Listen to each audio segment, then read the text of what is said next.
the neutral objectives. Pero si Kirk hindi takot lumaban sa tatlo. Dairen kinasala yung Glorious Pathway at naagaw pa nga ni King Kong ang unang pagong.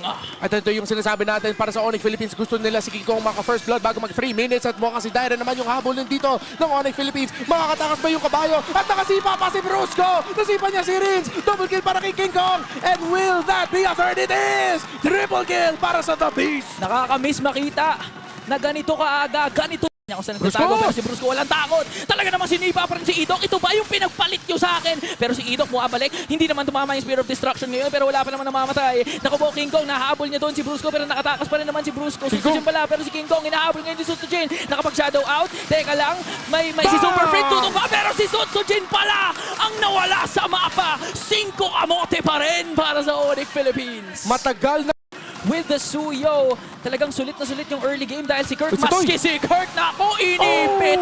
Binigay pa nga kay King Kong. 1, 2, 3, 4. Wala pa nga 3 minutes. Onyx Philippines, pero si Idok medyo naliligaw ata dito kasi nagbibigay ng enough space for Troy mahuli to. para makapush ka agad. Si Super Friends, so walang takot. Mahuli niya ata dito yung Tigreal. Nahuli na nga. At Onyx Philippines, hinahabol nila. Pero si Susujin dito, 2v1. Grabe, hindi makapag-farm. Si Susujin, hindi siya makapag-purple. Si Idok, pulado na. Super Friends, pumasok. SOD by Kelra. 6-0 na ang umpisa dito para sa Onyx Philippines. Pero yung pagpasok ni Riz, delikado dito para sa Onyx Philippines. Dairen pumasok na Glorious Pathway pero nakapag-purify naman dito si Super Friends. Susujin pumasok ni Raman. May Wigi Shadow Kill para makatrade this time. Pero si Kirk sinusuko up yung damage. Hindi pa nga ata sila sa boss. Si King Kong kinakat off yung exit route nila. Susujin tinatry talaga makatakas kay Kirk pero parating na ang Beast. King Kong pumasok na with the wishing. Pumatakas pa rin si Rins. Ngayon na magiging trade na lamang ay si Dairen pero go signal ata para ka ng Susujin. Teka lang, masyado masakit. Nakaisa na naman. Kirk is gonna fall down. Para si Kailar nag-rat-rat-rat lang yung kabayo ng RRQ Hoshi. 5 members nandyan sa gitna, oh. Delix to para kay Kirk.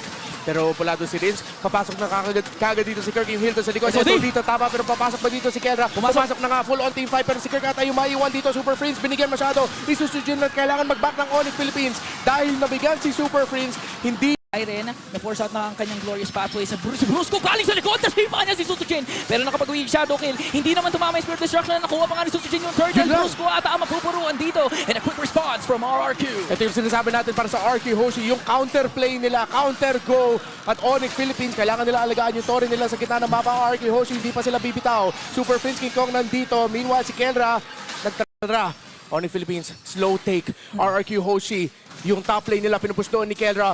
Lalaban sila pero palado sila! Dairen ginamit na nga din yung Glorious Pathway pati revitalize pero si Brusco may nasipa. It's gonna be on to Idok. Ginamit yung blowjob pero si Susujin ang makakakuha ng Lord. Gusto pa nga nila mag-go pero si Kirk working on Toy. Toy makakalayo, makakaisa pa nga ata. And a mega kill coming in from the Granger. Dalawa agad, isa kaagad ang nawala sa Onyx Philippines pero kapalit naman ng dalawa yung Spear! Kelra! Si Susujin yung nahanap niya at si Toy makakatakas pero dalawa para sa The Gold Standard! The Gold Standard with a golden play na naman!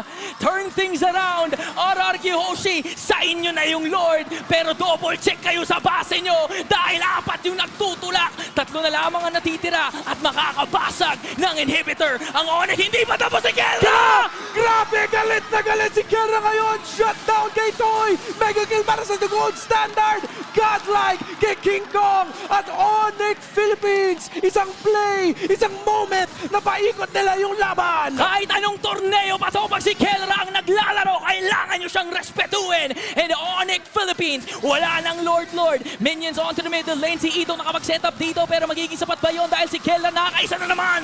Okay, magtatower lock naman yung Onyx Philippines pero wala silang minion wave. Na-clear ng RK Hoshi, nakakapag-defense pa dito naman. Ang Kingdom, Super Fam, ayaw bumitaw. May minion sila, lalaban sila. Tingnan na natin kung matatapos nila. Toy, nabuhay na nga din dito, working on the minions. Isang siege minion na lamang ang natitira at makaklear din naman nila kaagad. So Onyx Philippines, respeto malala. Pero sabi nila, teka lang, may Kaya minions pa. na nandyan. Nag-conceal na nga din ang Onyx Philippines. Brusco, Rins ang kanyang target. Si Dairen nagsukap ng damage pero hindi sapat. Nakasiba pa nga si Brusco. And it looks like it's gonna be a 2-1 for Onyx Philippines. 1, 2, 3, 2, 1 as we head